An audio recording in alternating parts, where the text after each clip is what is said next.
Inactivity doesn't guarantee that everything remains status quo. Rust, corrosion, the effects of weather continue. Your flying skills during this idle time can become rusty too. Your reaction time slowed. Your judgment shaky. Be smart. Do some checking on your airplane and on yourself before you start up again.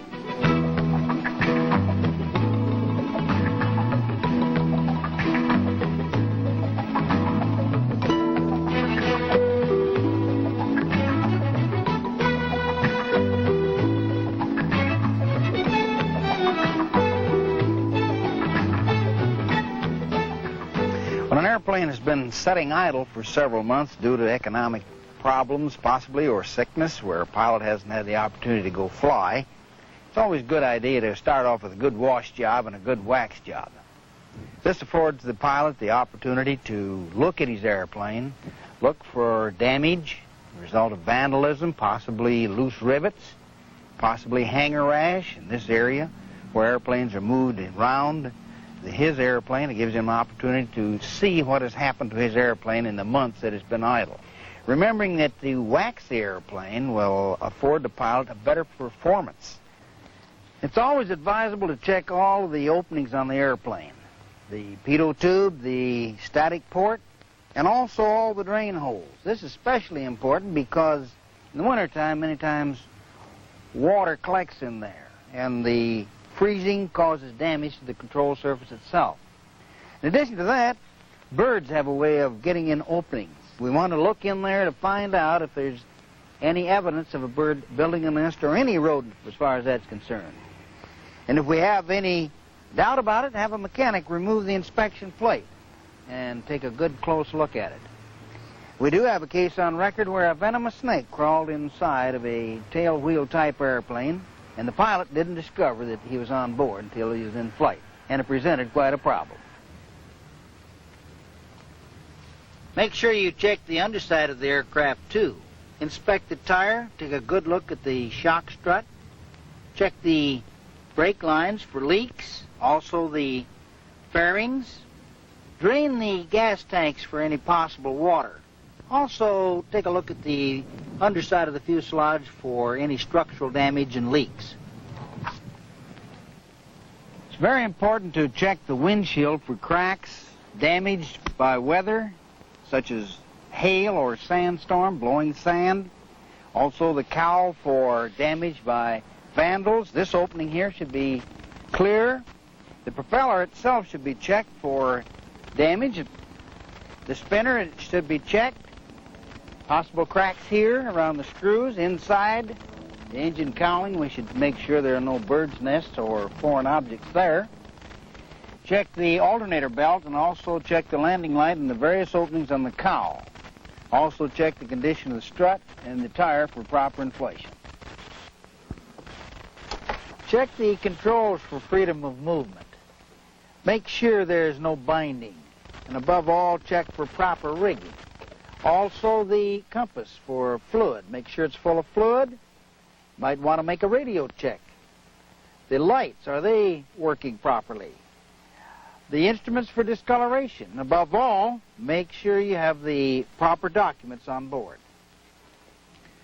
Have the cowling removed to check the engine compartment. Look for foreign objects. Also check for loose connections. The spark plug leads. The engine mounts for cracks, the hoses and the wires for deterioration and cracking, excessive rust, leaks. Take a good look at the exhaust system and the heating system so that you won't get carbon monoxide in the cabin. If the engine's dirty, have it washed down. But in any case, if you have any question or doubt about the condition of the engine, check with your mechanic and have him take a good look at it before you fly. From the time an aircraft is turned off of the production line, it starts to deteriorate. This deterioration process is called attrition. It's an ongoing process that happens with any piece of machinery or equipment.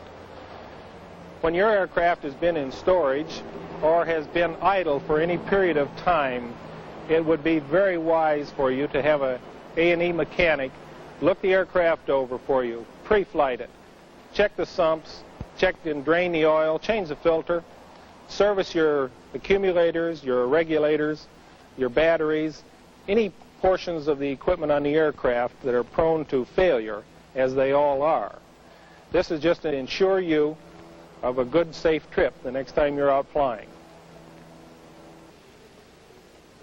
This is a typical example of an aircraft engine that's been left for a period of time in storage.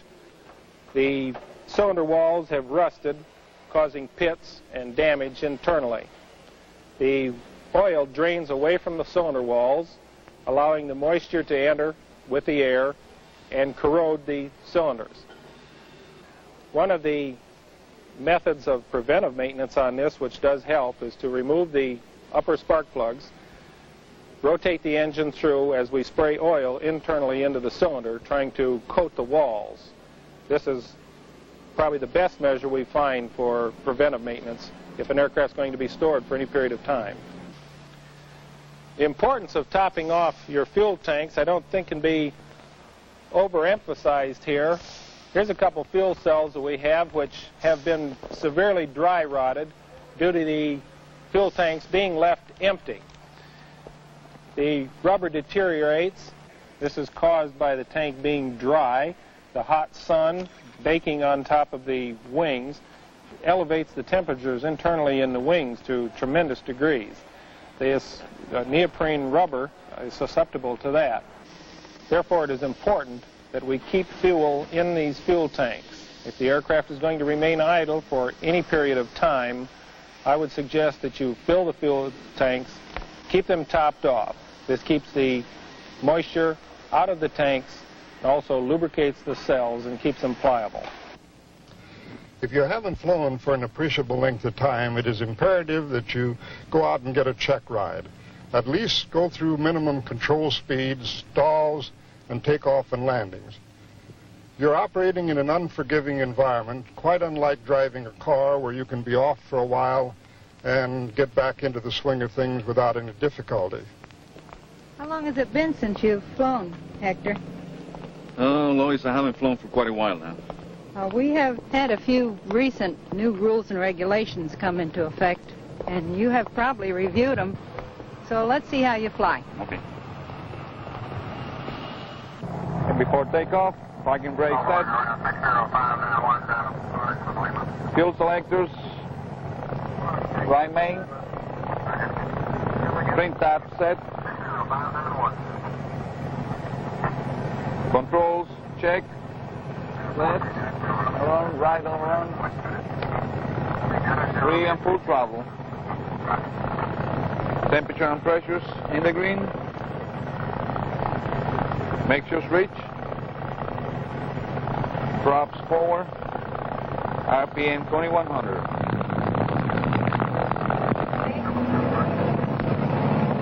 Magneto check. Left. Hold. Right. Hold.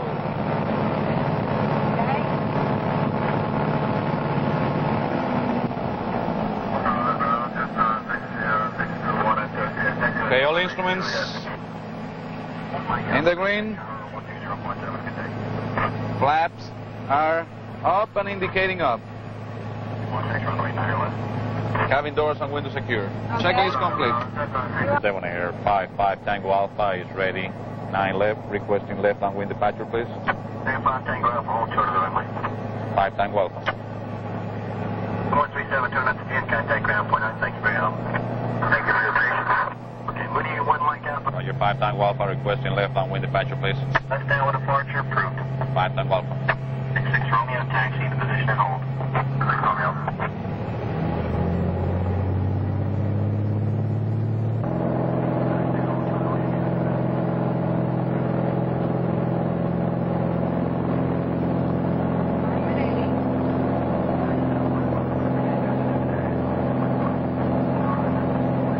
Positive air flying, gear up.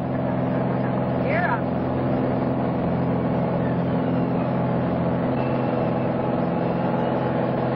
And gears in the up position, flight power.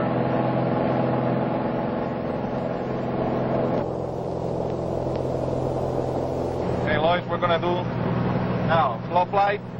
Reduce the power till you hear the horn. Just faintly beeping. With the power back. Maintain the heading and altitude. Slow down to minimum controllable airspeed. Okay. Keep it straight ahead. I'm watching for traffic. Okay, when you get near the bottom of the green arc, then turn a little bit. Okay. That's it. That's the stall warning. That's fine. Let's go back to cruise now. Very gently. Just bring it right on back to cruise. Okay, we're going to do a clearing turn to the right. All right. 90 degrees. There's a little airplane down below us, but Okay, I can see that traffic. Okay, what kind of a stall you now want? we're going to lower the gear and the flaps. Okay, we're gear speed. Landing gear down.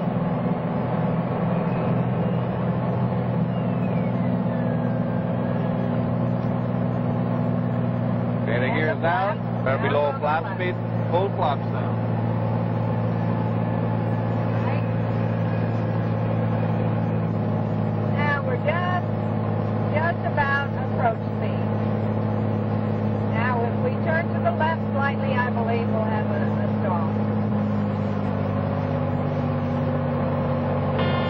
Okay, here it comes. Max power. All right. We're in with the power. Flaps up. First comes the flaps. Watch your altitude. Get close to the rate of line. Flaps coming up. Gear up. And here comes the gear. Now we're best angle of flight. Fine. Excellent. Now lower your nose to the horizon. Speed build up back to cruise. Hey, Lois, what do you want now? Okay, now this stall is a takeoff and departure stall. Okay, take off on the departure stall. We're doing the clearance turn.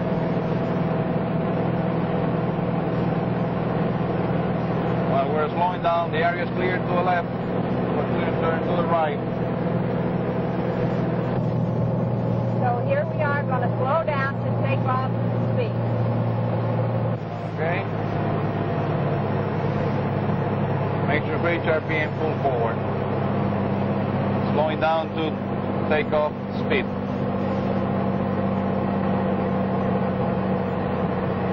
Okay, take off speed. Okay, here we go. Okay, now start your turn. Okay, max power.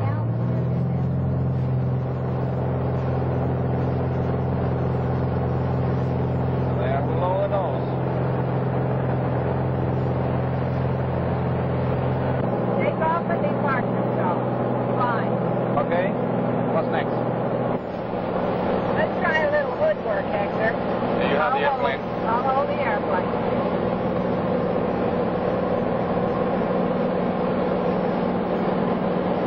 Okay, I got the airplane. Okay, Hector, let's do a descending turn to the left. Feet per minute descent. Left descending turn, 500 feet per minute, right? Great. Clear left. Clear left.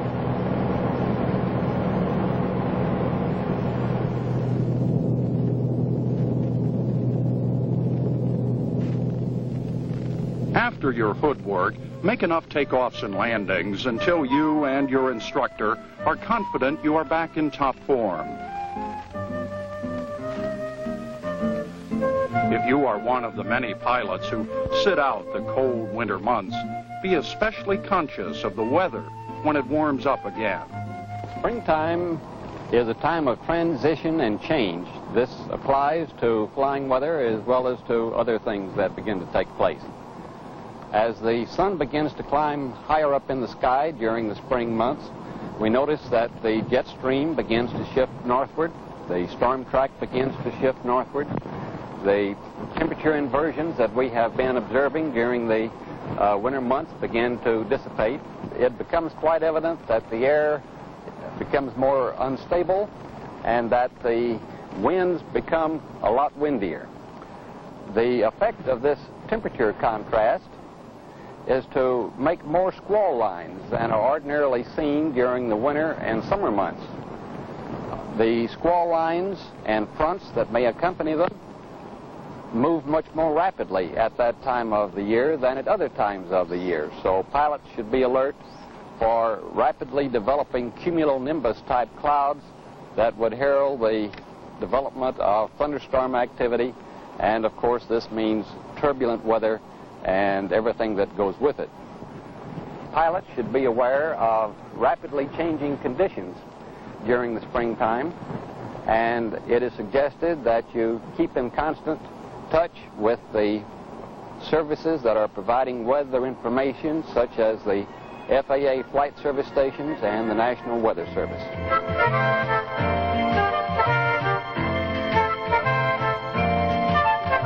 The weather is good. You're flying again. What a feeling. You made that extra effort, thoroughly checked out your aircraft, and you're satisfied that it's now as ready as can be. You took the time to resharpen your pilot skills by taking a check ride. You now fly with reawakened confidence.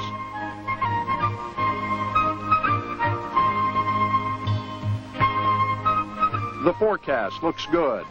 The skies are clear. Have a good and safe flight.